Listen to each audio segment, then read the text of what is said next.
Assalamualaikum. My name is Mubin Naz and I'm from MK Preparations. Today we are going to discuss about PPSC Zoology paper 2011.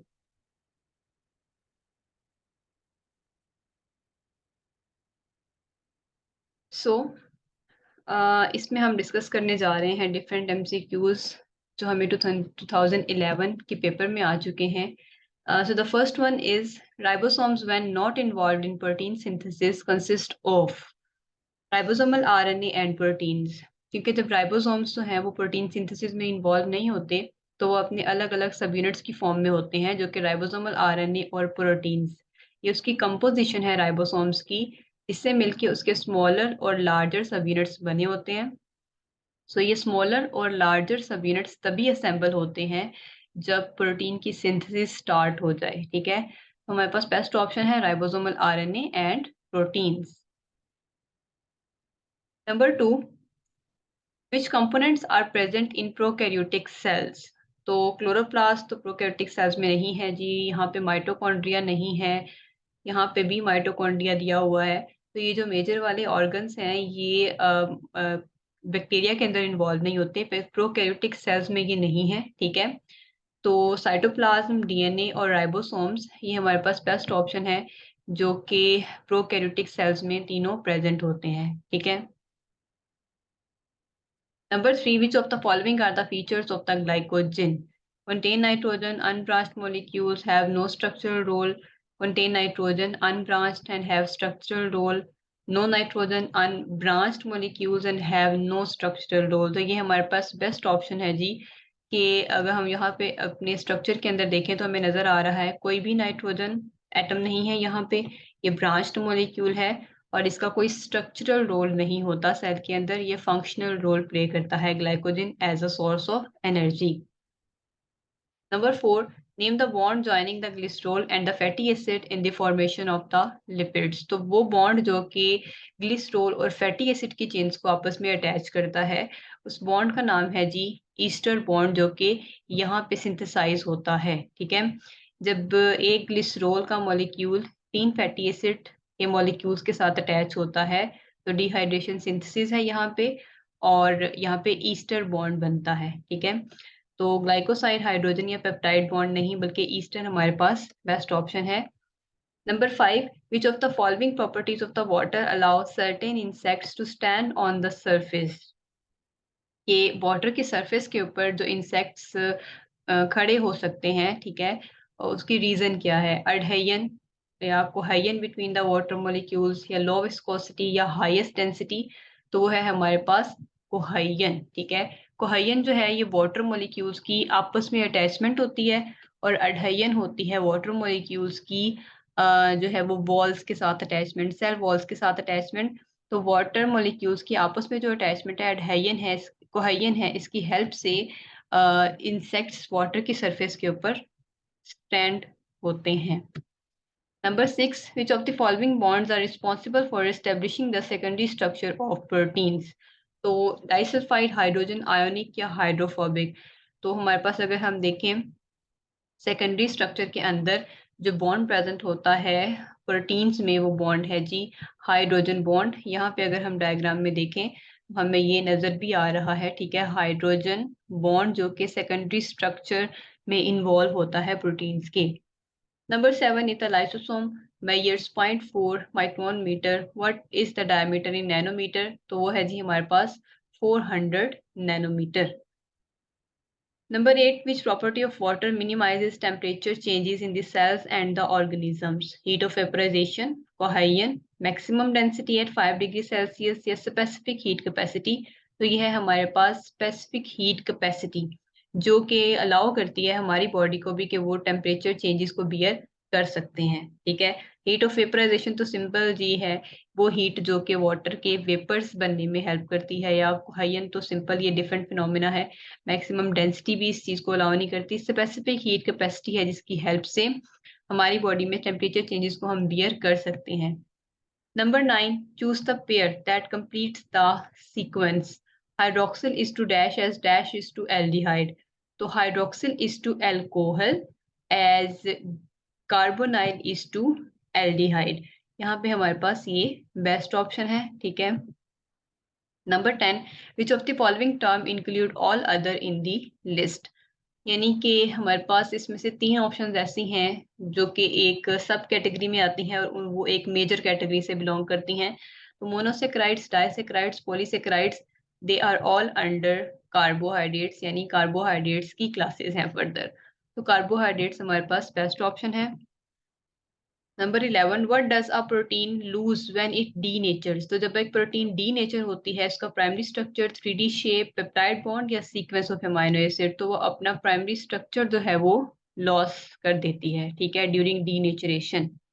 Number 12, which of the following binds to active site of an enzyme, allosteric activator, allosteric inhibitor, non competitive inhibitor या competitive. तो competitive inhibitor जो है ये structural similarity show करता है with the substrate, that's why ये easily attach हो जाता है एक्टिव साइट के साथ।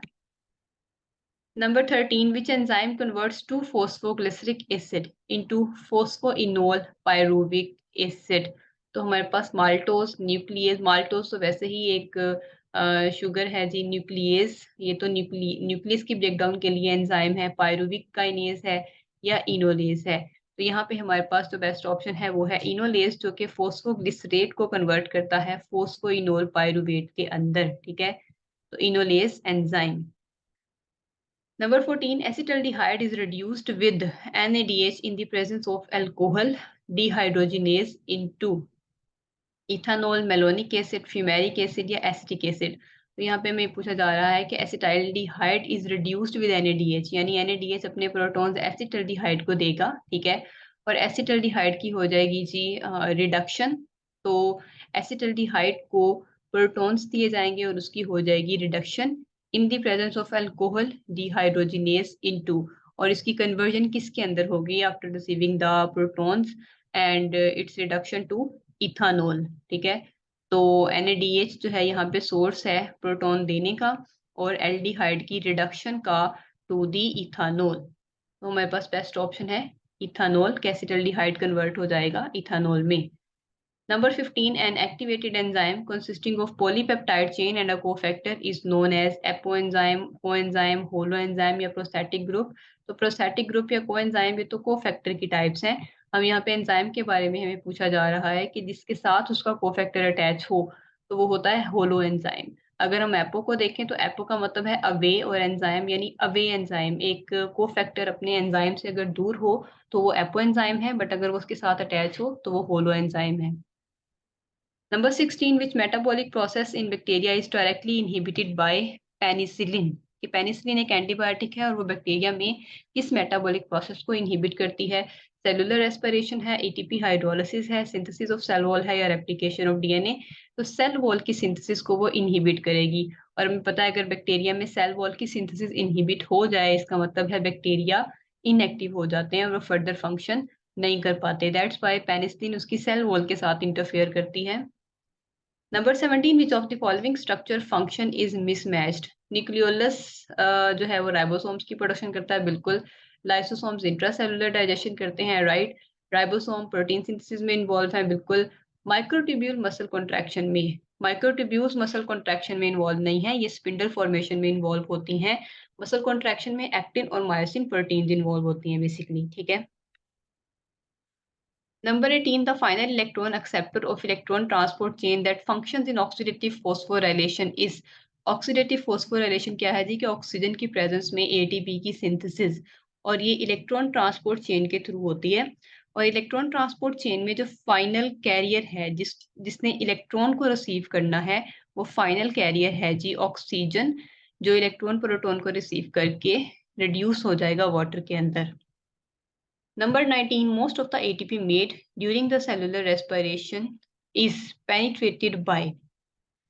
Most of the ATP made during the cellular respiration is penetrated by the glycolysis, यानी कि हमें बताना है यहाँ पे ATP का सोर्स, ATP कहाँ से आ रही है basically during the cellular respiration, glycolysis से, ऑक्सीडेटिव फोस्फोराइलेशन से, क्रेब्स साइकिल से या सबस्ट्रेट से। तो वो मेथड जिसके जरिए ATP की फॉर्मेशन होती है वो है ऑक्सीडेटिव फोस्फोराइलेशन। तो at the end oxidative phosphorylation यानी ग्लाइकोलिसिस और इन सब साइकिल्स के दरमियान जब एटीपी की सिंथेसिस होती है तो उसका जो प्रोसेस है वो ऑक्सीडेटिव फॉस्फोराइलेशन है। Number 20, homologous chromosomes aggregate towards the opposite poles of a dividing cell during mitosis, meiosis 1, meiosis 2 या binary fission. So remember, in case of meiosis 1, homologous chromosomes separate होते हैं एक दूसरे से, और अगर हम बात करते हैं meiosis 2 की या mitosis की तो ये दोनों तकरीबन सेम ही हैं और दोनों में सिस्टर क्रोमैटिड सेपरेट हो रहे होते हैं। तो हमारे पास बेस्ट ऑप्शन है meiosis 1 जिसमें homologous chromosomes सेपरेट होते हैं। Number 21, how many different combinations of the maternal and paternal chromosomes can be packed in gamete by an organism with diploid number of 8? एक पर्सन जिसमें के डिप्लॉयड क्रोमोसोम का number 8 है, तो उनके कितने मैटरनल और पेटर्नल कॉम्बिनेशंस बन सकते हैं? तो उसका सिंपल सा फॉर्मूला है 2n। ठीक है, तो n की जगह जो है हम अपने डिप्लॉयड नंबर ऑफ क्रोमोसोम्स को पुट करेंगे तो हमारे पास आंसर है जी 16 के 16 डिफरेंट कॉम्बिनेशंस बन सकते हैं। Number 22, the primer required to initiate the synthesis of new DNA strand consists of, यानी जो प्राइमर जो कि डीएनए की सिंथेसिस में इन्वॉल्व होता है, जहां से डीएनए की रेप्लिकेशन बेसिकली स्टार्ट हो रही है। तो ये हमने हमेशा याद रखना है कि डीएनए की रेप्लिकेशन में पॉलीमरेज एंजाइम का काम होता है न्यूक्लियोटाइड्स को ऐड करना। पॉलीमरेज खुद से नए डीएनए की सिंथेसिस स्टार्ट नहीं कर सकता, सिर्फ न्यूक्लियोटाइड्स को ऐड करता है।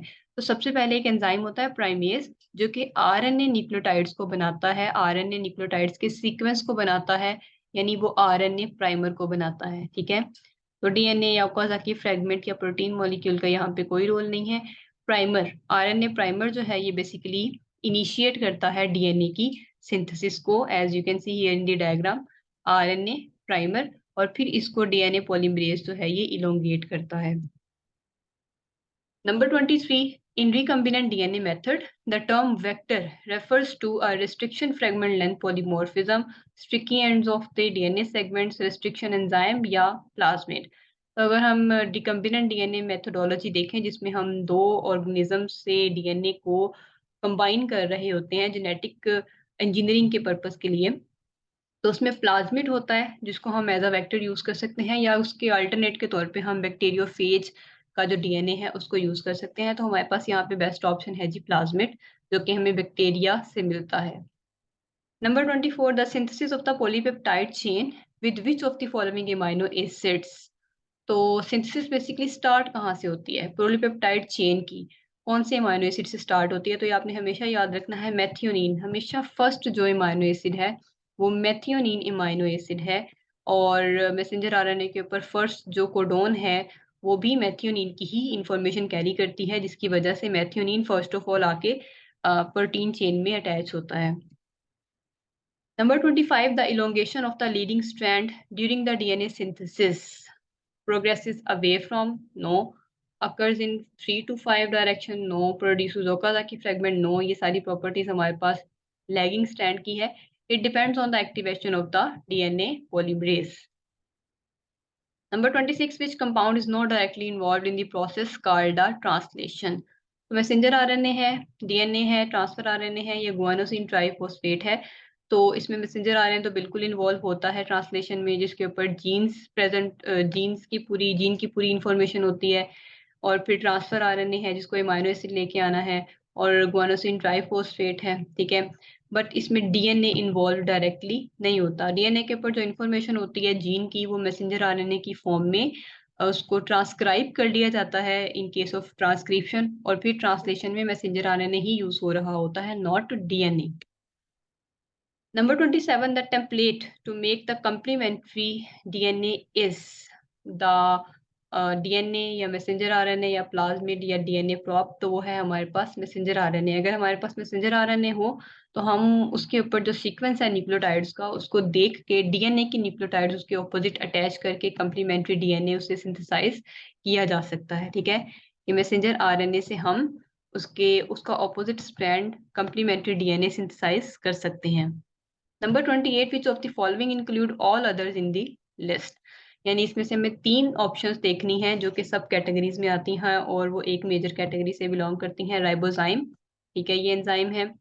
एंजाइम भी एक एंजाइम है, ट्रांसफर आरएनए सिंथेटेज, एज जिसके एंड पे आता है वो भी एंजाइम है, और एंजाइम्स तो हैं ये कैटालिस्ट का काम करते हैं। तो हमारे पास बेस्ट जो मेजर कैटेगरी है वो कैटालिस्ट है, और बाकी तीन जो है वो इस कैटालिस्ट से बिलोंग करते हैं। बाकी तीन जो है वो बेसिकली कैटालिस्ट हैं जो किसी भी रिएक्शन को स्पीडिफाई करते हैं। Number 29, what does the blood in the renal artery contain in comparison with the blood in the renal vein? Remember, जो renal artery है वो blood supply कर रही है जी किडनीज को, और renal vein जो है ये blood collect कर रही है किडनी से। तो अगर हम renal artery को देखें, आर्टरी वैसे भी ऑक्सीजनेटेड ब्लड कैरी करके लेके जाती है, उसमें कार्बन डाइऑक्साइड लेस होती है, ठीक है। और क्योंकि वो ब्लड फिल्टर होने के लिए जा रहा है किडनी के पास, तो उसमें यूरिया ज्यादा प्रेजेंट होता है, ठीक है। क्योंकि वो आर्टरी है तो उसमें ऑक्सीजन ज्यादा और कार्बन डाइऑक्साइड कम है, एज वेल एज उसमें नाइट्रोजीनियस वेस्ट यानी यूरिया ज्यादा है, जो कि फिल्टर होने के बाद फिर ब्लड रीनल वेन के थ्रू बॉडी में वापस आ रहा होता है। Number 30, the color of the brown fat is due to the large number of the mitochondria with cytochromes containing. Cytochrome is basically an iron containing protein, ठीक है, जिसकी वजह से brown fat जो है वो उसका कलर जो है वो इस तरीके से होता है, ठीक है। Number 31, the amount of the lactic acid in the muscles increases when they are lacking in. यानी लैक्टिक एसिड की फॉर्मेशन होती कब है? ये होती है जी एनारोबिक रेस्पिरेशन में।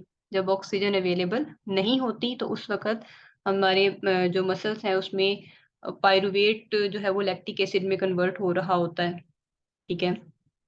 तो ग्लूकोज, कार्बन डाइऑक्साइड, ऑक्सीजन या बाइकार्बोनेट आयन नहीं है, बल्कि यहाँ पे बेस्ट ऑप्शन है ऑक्सीजन की डेफिशिएंसी की वजह से एनारोबिक रेस्पिरेशन होती है, जिसके रिजल्ट में लैक्टिक एसिड की फॉर्मेशन होती है और वो मसल में स्टोर होता है। Number 32, which part of the brain detect the temperature changes? तो remember hypothalamus. Hypothalamus जो है ये कंट्रोल सेंटर है एक तरह से ब्रेन का, और ये टेम्परेचर चेंजेस को डिटेक्ट करता है, ठीक है। और अगर तो टेम्परेचर ज़्यादा है तो कूलिंग मैकेनिज्म एक्टिवेट करेगा, अगर टेम्परेचर कम है तो हीटिंग मैकेनिज्म ये एक्टिवेट करता है। Number 33, as a result of the glycolysis in a cell, क्या होता है जी सिंपली ग्लाइकोलिसिस में glucose is converted into pyruvic acid. Usually एक ग्लूकोज का जो मॉलिक्यूल है उससे दो पायरुवेट के मॉलिक्यूल्स बन रहे होते हैं। Number 34, during which stage in cardiac cycle are semilunar valves shunt. जी सेमिलुनर वॉल्व्स कब क्लोज होते हैं? एट्रियल सिस्टोल क्या है? ये जब एट्रिया, दोनों atria at a time contract करेंगे तो जो हमारे पास एट्रियो वेंट्रिकुलर नोड्स हैं वो ओपन हो जाएंगे।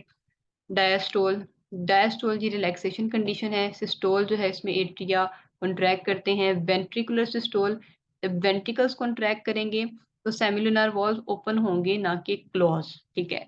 और जब अब वेंट्रिकल्स कॉन्ट्रैक्ट कर चुके होंगे और वो अपनी रिलैक्सेशन कंडीशन में होंगे उस वक्त सेमिलुनर वॉल्व्स क्लोज होते हैं। तो उसके लिए हमारे पास बेस्ट ऑप्शन है ventricular diastole.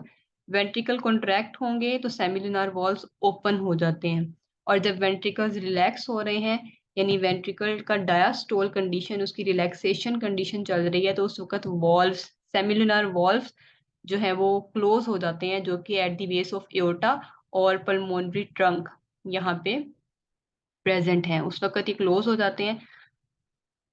Number 35, how many ATP molecules are used in the preparatory phase of glycolysis. तो प्रेपरेटरी फेज जो है वो ग्लाइकोलिसिस की, उसमें 2 एटीपी यूज होते हैं, ठीक है। और फिर जो पे ऑफ फेज है उसमें 4 एटीपी अगेन बन जाते हैं। Which of the following, number 36, which of the following is common to both the avian and the mammalian development. तो इसमें होलोब्लास्टिक क्लीवेज ये तो मैमल्स में होती है, ट्रोफोब्लास्ट ये बिल्कुल डिफरेंट टर्म है, बल्कि एक स्टेज है ड्यूरिंग डेवलपमेंट। योक प्लग, ठीक है, ये भी नहीं है। तो प्रिमिटिव स्ट्रीक अगर हम एवियन और मैमलियन डेवलपमेंट को देखें तो कुछ स्टेजेस हैं वो सिमिलैरिटी शो करती है, जैसे कि प्रिमिटिव स्ट्रीक की फॉर्मेशन, ठीक है।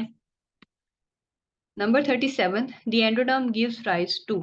एंडोडर्म से कौन से हमारे पास स्ट्रक्चर्स बनते हैं? यहाँ पे स्केलेटन, एपिडर्मिस, ये तो एक्टोडर्म से बनते हैं। बॉडी के मसल्स मेसोडर्म से बनते हैं। तो lining of the digestive tract, ठीक है, ये हमारे पास एंडोडर्म से बनती है। Number 38, adrenal gland is the derivative of. तो जो एड्रिनल ग्लैंड है वो एक्टोडर्म और मेसोडर्म दोनों से ही डिराइव हुआ है, क्योंकि इसके 2 पार्ट्स होते हैं, एड्रिनल मेडुला और कॉर्टेक्स।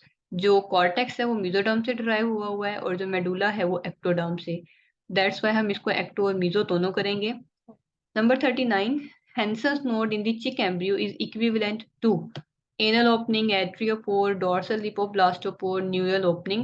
तो जो Hansen's node है it is equivalent to the dorsal lipoblastopore DLP, ठीक है। और ये जो dorsal lipoblastopore है यहीं से ही फिर फर्दर सारे के सारे सेल्स की इनवर्ड मूवमेंट हो रही होती है ताकि फर्दर उसकी ग्रोथ हो सके।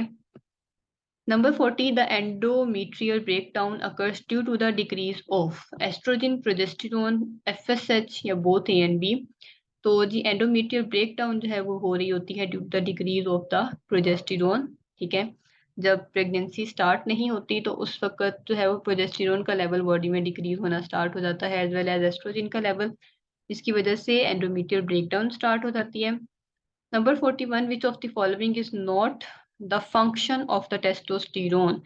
Increase sperm production, stimulate secondary sexual characteristics, बिल्कुल। Inhibit LH secretion, luteinizing hormone की secretion को inhibit करता है, बिल्कुल। Aid sperm maturation, तो इस sperm की maturation में ऐसा कोई रोल नहीं प्ले करता। Sertoli cells होते हैं जो कि associated होते हैं, present होते हैं testis में, जो कि nourishment provide कर रहे होते हैं sperms को। Number 42, the process by which a tissue causes another tissue to differentiate. Simple, when one tissue causes another tissue to differentiate, so this is called the induction, यानी कि induce किया जा रहा है एक चीज को। Number 43, the archenteron develops into digestive tract, not blastocellular, ये तो कैविटी है, प्लेसेंटा में भी नहीं, लिवर में भी नहीं, ठीक है। तो जो डाइजेस्टिव ट्रैक्ट है उसका ल्यूमेन में आर्केंटिरोन की डेवलपमेंट। आर्केंटिरोन सिंपली हम इसको ये एम्ब्रियोनिक लेवल पे जो गट की डेवलपमेंट हो रही है उसको आर्केंटिरोन कहा जाता है। Number 44, in vertebrates the yolk in the eggs is synthesized in। अगर हम vertebrates में देखें तो जो उनके eggs की yolk है वो liver में synthesize होती है, ठीक है। उसके जो भी कंपोनेंट्स हैं योग के वो लिवर के अंदर सिंथेसाइज हो रहे हैं। Number 45, which of the following drug is responsible for reduction of limbs in the humans? Tetracycline, marijuana, aspirin. तो ये जो हमारे पास है जी थैलिडोमाइड। थैलिडोमाइड जो है ये मोस्ट कॉमन ड्रग है यूजुअली, ये बहुत इंपॉर्टेंट क्वेश्चन भी है। थैलिडोमाइड ड्रग है जो कि लिम्ब रिडक्शन यानी अगर जो है इस इफेक्ट किस तरीके से करती है, अगर एक मदर प्रेग्नेंट है वो कंज्यूम करती है थैलिडोमाइड ड्रग को तो जो फीटस है फिर उसमें जो है वो लिम्स ना होने के चांसेस हो सकते हैं। Which of the following can accelerate masculinisation, ठीक है। Which of the following can accelerate masculinisation and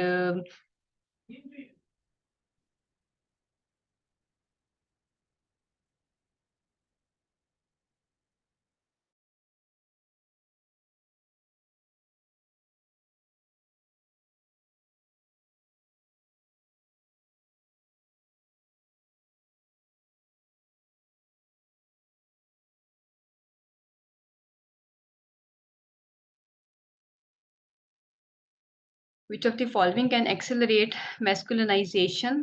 तो इसमें है जी हमारे पास एंड्रोजिन्स या पैरामेथाडायोन या अल्कोहल है या स्ट्रेप्टोमाइसिन है।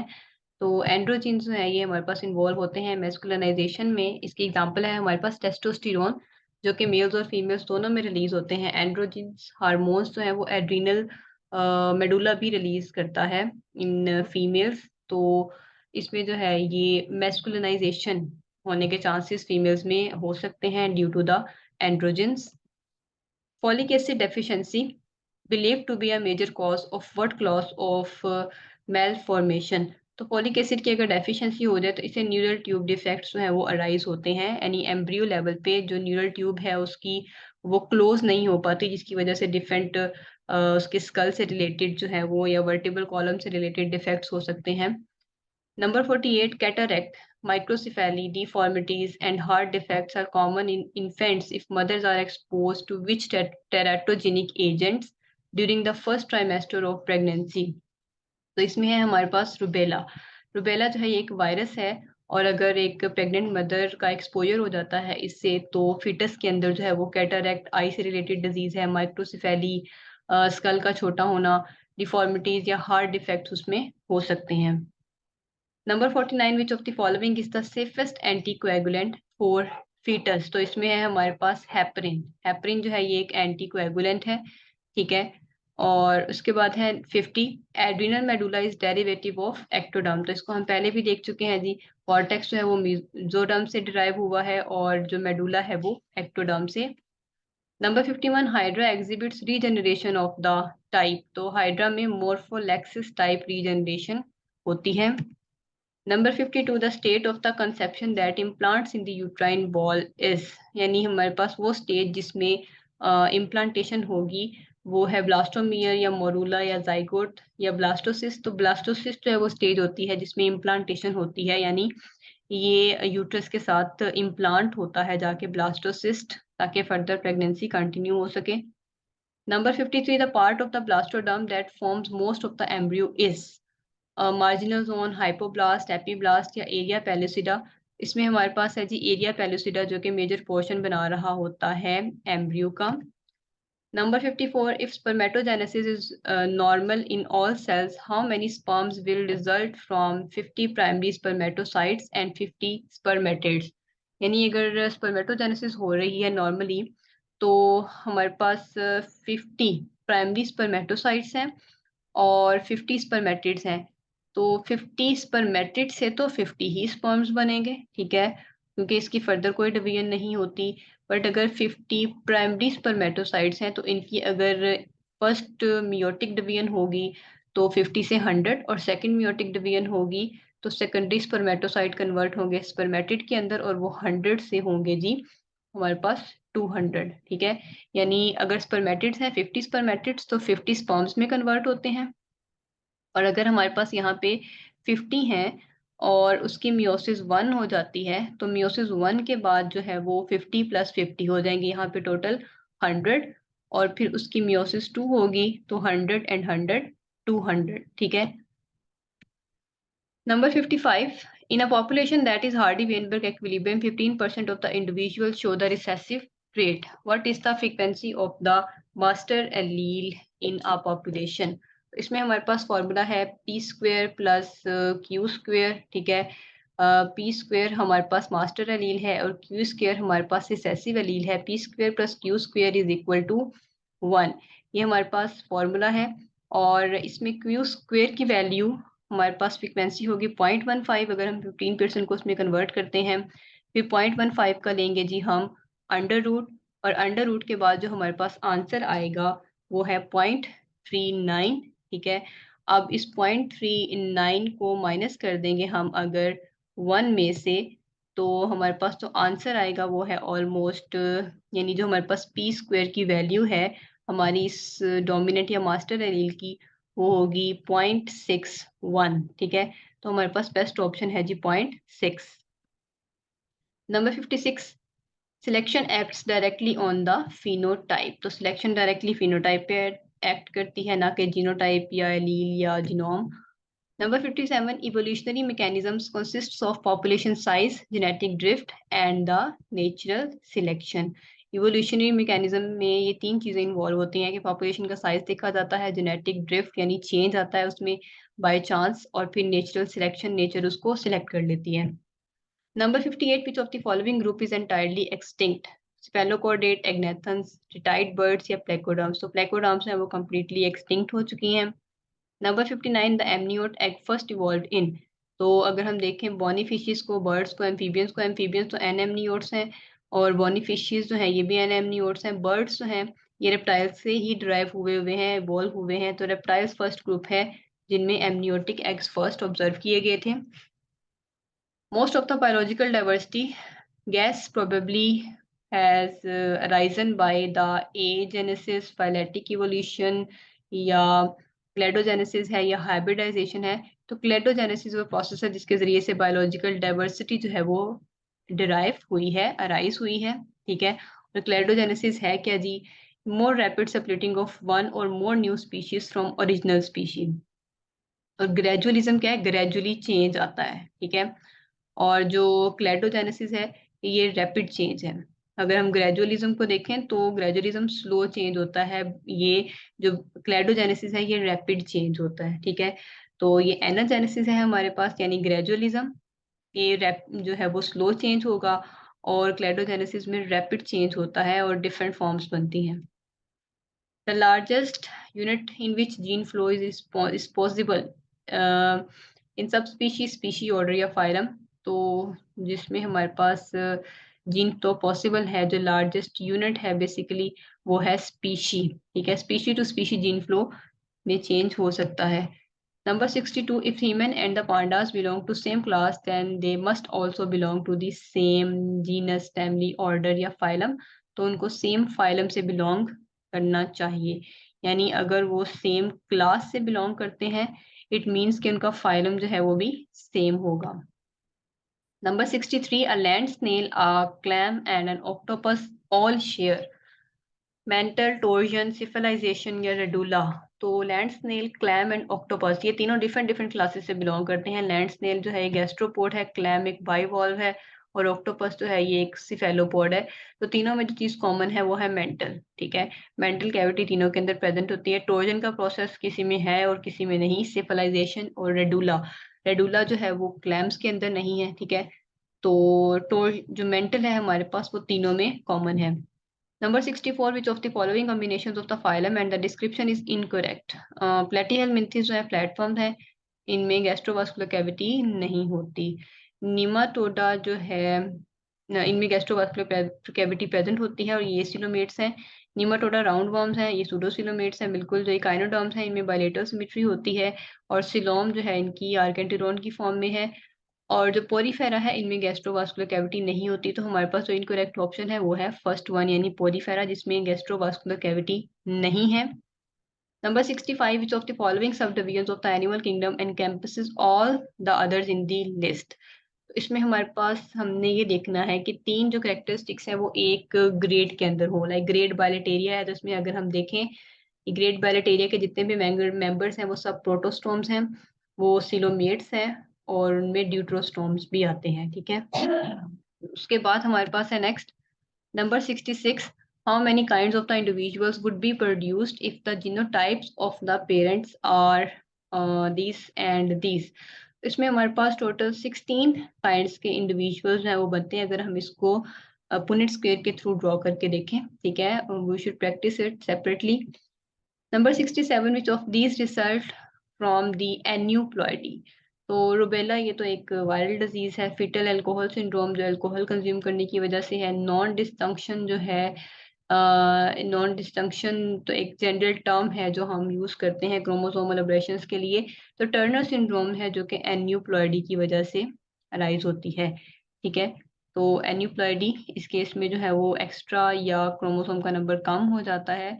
तो ट्राइसोमी है और टर्नर सिंड्रोम है, जिसके अंदर जो है ये हमारे पास मोनोसोमी है, जिसमें हमारे पास वन क्रोमोसोम मिसिंग होता है, एक्सो कंडीशन होती है। Number 68, the condition in which a gene influences more than one trait is.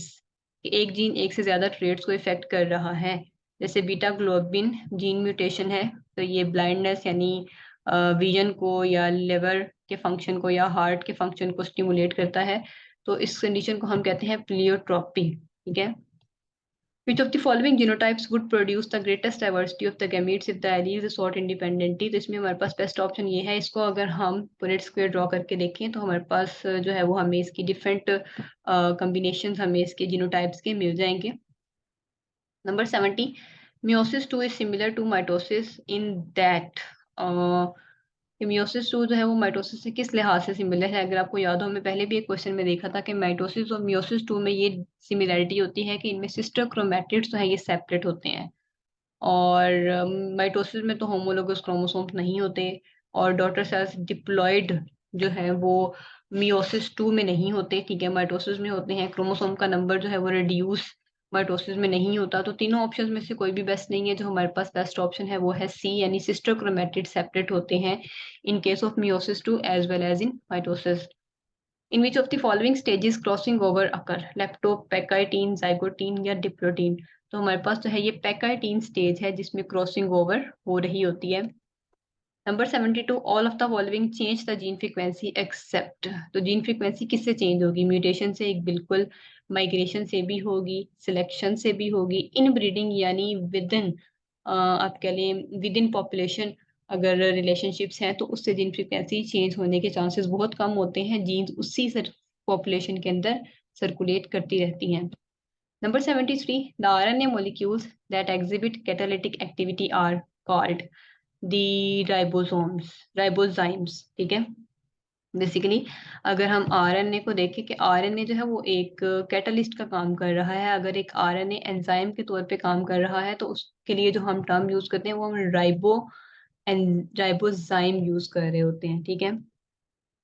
Number 74, in animals the enzymes unique to the gluconeogenesis is fructose 1,6 bisphosphate. ये एंजाइम जो glycolysis में भी और gluconeogenesis में भी इन्वॉल्व जो कि होता है, ठीक है, जो कि यूनिक है दोनों के अंदर, तो है हमारे पास फ्रुक्टोज 1,6 बिस्फोस्फेट डीहाइड्रोजिनेस एंजाइम। ठीक है।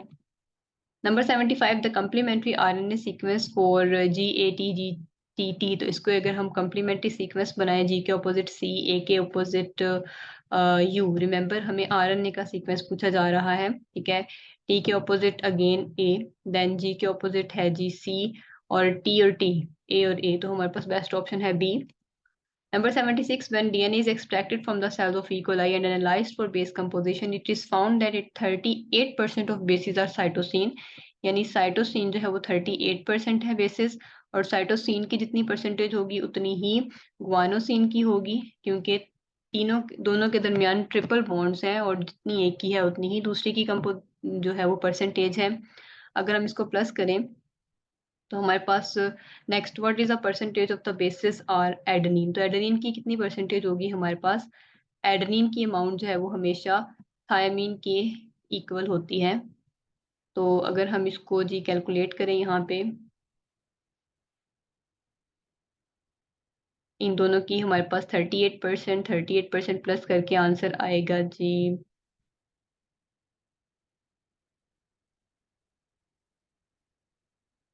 76, और रिमेनिंग हमारे पास है 24%। 24% होगी जी इसकी, और इसमें एडेनिन की होगी 12%। तो हमारे पास बेस्ट ऑप्शन है 12%।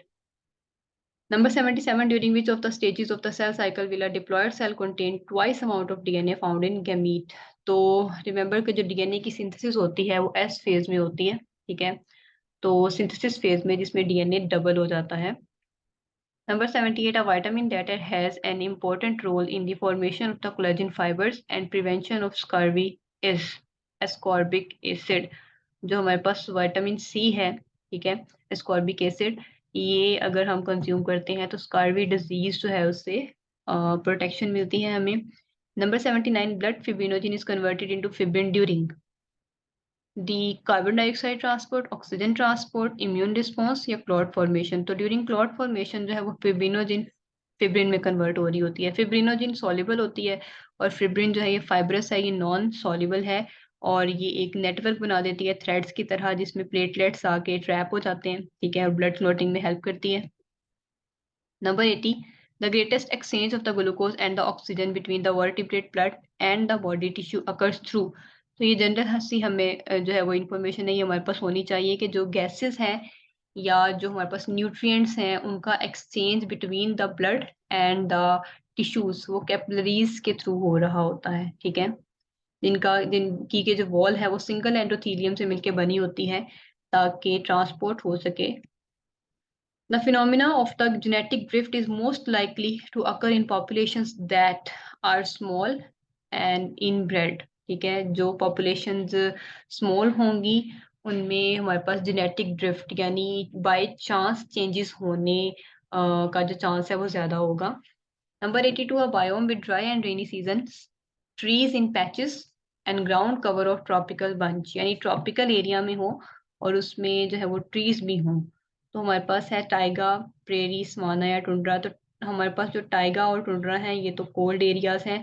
प्रेरीज जो है इनमें बिल्कुल ट्रीज नहीं है, हार्ड ट्रीज नहीं है, वुडी ट्रीज नहीं है, सवाना में होते हैं। ठीक है, दैट्स वाई सवाना हमारे पास बेस्ट ऑप्शन है। Number 83, the unit of the life in which biological evolution actually occurs. Population जो है इस लेवल पे कह लें कि इवोल्यूशन, बायोलॉजिकल इवोल्यूशन यूजुअली होती है, नॉट ऑन कम्युनिटी ऑर्गेनिज्म या इकोसिस्टम, ठीक है। Number 84, which of the following is the part of the prosthetic group. तो जो हमारे पास प्रोस्थेटिक ग्रुप है इनकी नेचर ऑर्गेनिक या इनऑर्गेनिक दोनों हो सकती है, और इसमें हमारे पास जो मेटल यहाँ पे as a prosthetic group work करती है वो है जी iron. Number 85, the experiments are most likely performed to test for intraspecific, intergenetic drift या फाउंडर इफेक्ट। तो इंट्रास्पेसिफिक है हमारे पास जी बिटवीन द स्पीशीज, और इंटरस्पेसिफिक यानी विद इन द स्पीशीज, और इंटर होता है बिटवीन टू स्पीशीज जिसमें डिफरेंट स्पीशीज आ जाती हैं। तो विद इन स्पीशीज कंपटीशन जो है वो उसको देखने के लिए डिफरेंट एक्सपेरिमेंट्स परफॉर्म किए गए हैं। जैसे यहाँ पे हम देख सकते हैं कि स्पीशी के दो मेंबर्स हैं जो कम्पीट कर रहे हैं। Number 86, an animal species with diaphragm can be expected to have hair. बिल्कुल वो मैमल की कैटेगरी में आएगी जिसके पास डायफ्राम भी है, तो उसके पास मस्ट हेयर्स भी होंगे और वो मैमल्स की कैटेगरी में आएगी। Number 87, after the surgical removal of an infected gall bladder a person must be specially careful to restrict the dietary intake of fat, starch, sugar, protein.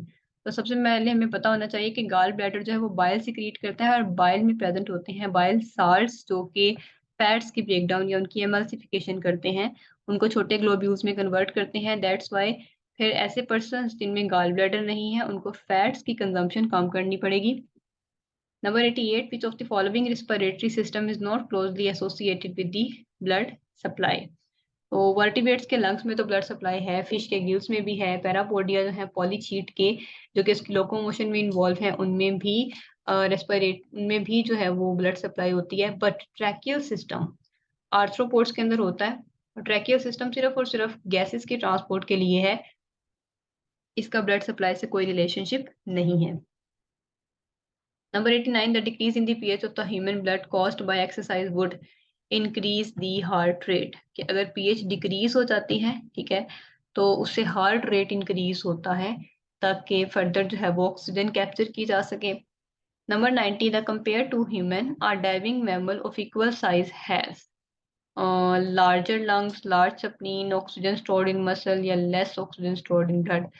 तो डेफिनेटली उसके पास लंग्स लार्जर साइज के होने चाहिए ताकि ज्यादा से ज्यादा अमाउंट ऑक्सीजन की वो स्टोर कर सके। Number 91, the pulse rate directly measures the heart rate. ठीक है, pulse rate directly measures the heart rate. Pulse rate से हमें हार्ट रेट का पता चलता है, ना फ्लो है ब्लड का। Number 92, which of the following molecule is incorrectly paired with its source. तो लाइसोजाइम जो है वो सलाइवा में है, ठीक है, बिल्कुल एंजाइम है। हिस्टामीन जो है वो इंजर्ड सेल्स रिलीज करते हैं। इंटरल्यूकिन जो है वो हेल्पर टी सेल्स प्रोड्यूस करते हैं for the production of antibodies. Immunoglobulins basically antibodies हैं, इनको न्यूट्रोफिल्स प्रोड्यूस नहीं करते, इम्यूनोग्लोबुलिन्स को बीटा सेल्स प्रोड्यूस करते हैं, ठीक है। Number 93, the epitopes, the antigenic determinants, bind to which portion of the antibody? These bind to the variable portion of the antibody, ठीक है। एपिटोप जो है ये एंटीजन का एक स्पेसिफिक रीजन होता है। एंटीजन जो भी फॉरेन सब्सटेंस है उसका एक स्पेसिफिक रीजन होता है, और उसके अगेंस्ट उसके ऑपोजिट प्रेजेंट होता है पैराटॉप। ये पैराटॉप रीजन जो है ये वेरिएबल चेन्स, जो वेरिएबल रीजन होता है जिसमें अमाइनो एसिड्स वेरी करते रहते हैं, उस रीजन जो है वो एंटीबॉडी का उसके साथ ये एपिटॉप जाके अटैच होगा। Number 94, HIV comprises immune system mainly by infecting the helper T cells. Human immunodeficiency virus जो है ये एड्स कॉज करता है, ये हमारे जो हेल्पर टी सेल्स हैं उन पे अटैक करता है। Number 95, the main target organs for the trophic hormones are. Trophic nature के जो हार्मोन्स होते हैं इनका जो टारगेट है वो हमारी बॉडी के बाकी सारे एंडोक्राइन ग्लैंड्स होते हैं, ठीक है। ये जो ट्रॉफिक नेचर के हार्मोन्स हैं ये पिट्यूटरी और हाइपोथैलेमस से रिलीज हो रहे होते हैं, बेसिकली पिट्यूटरी ग्लैंड से रिलीज होते हैं सारे, जो हमारी बॉडी के बाकी ग्लैंड्स के ऊपर अटैक करते हैं। तो वो है हमारे पास endocrine glands. Number 96, the portal vessel carries blood from the hypothalamus directly to. तो जो हाइपोथैलेमस है उससे डायरेक्टली पोर्टल वेसल जो है वो ब्लड लेके जा रही होती है एंटीरियर पिट्यूटरी तक। अगर हम पोस्टीरियर पिट्यूटरी को देखें तो पोस्टीरियर पिट्यूटरी खुद से कोई हार्मोन सिंथेसाइज नहीं करता, इसीलिए जो हमारे पास हाइपोथैलेमस है उसके हार्मोन्स यहाँ तक इलोंगेट हो रहे हैं और इनमें डायरेक्टली कोई ब्लड सप्लाई नहीं है, बस एक नेटवर्क प्रेजेंट होता है, ये हार्मोन्स यहाँ से रिलीज हो सके इस ब्लड कैपिलरी के अंदर। तो जो एंटीरियर पिट्यूटरी है उसमें पोर्टल वेसल जो है वो ब्लड कैरी करके लेके जा रही है एंटीरियर पिट्यूटरी तक। डायरेक्टली यहाँ पे हम देख सकते हैं एंटीरियर पिट्यूटरी तक, from the hypothalamus anterior pituitary तक directly portal vessel blood carry करके लेके जा रही है। 97 the current size of the human population, यानी 2011 में जो है वो ह्यूमन पॉपुलेशन का साइज था 7.8 बिलियन, जो एक एग्जैक्ट ऑप्शन है। और अगर अब हम 2023 में देखें तो हमारे पास है जी 8 बिलियन। ठीक है। Number 98, at present, the most significant cause of dwindling biodiversity is destruction of habitat. बहुत इंपॉर्टेंट क्वेश्चन है। अगर हम हैबिटेट किसी स्पीशी का डिस्ट्रक्ट कर देते हैं तो उसकी जो बायोडाइवर्सिटी है उसके कम हो जाते हैं चांसेस, वो स्पीशी एक्सटिंक्शन की तरफ चले जाती है। Number 99, which part of the brain detects the temperature changes in the blood. तो हाइपोथैलेमस, ये हमारे पास सेकंड टाइम जो है ये क्वेश्चन आ चुका है जो कि टेम्परेचर चेंजेस को डिटेक्ट करता है। Number 100, bipinnaria is the larval form of echinoderms. तो इकाइनोडर्म्स में बाइपिनेरिया और ब्रैक्योलेरिया दो लार्वास हैं, और ब्रैक्योलेरिया तब बनता है जब बाइपिनेरिया से आर्म्स अराइज हो जाती हैं। ठीक है। ये था हमारा आज का टॉपिक, और इंशाल्लाह जो है वो हम नेक्स्ट जो है वो पेपर के साथ फिर से आएंगे। अल्लाह हाफिज।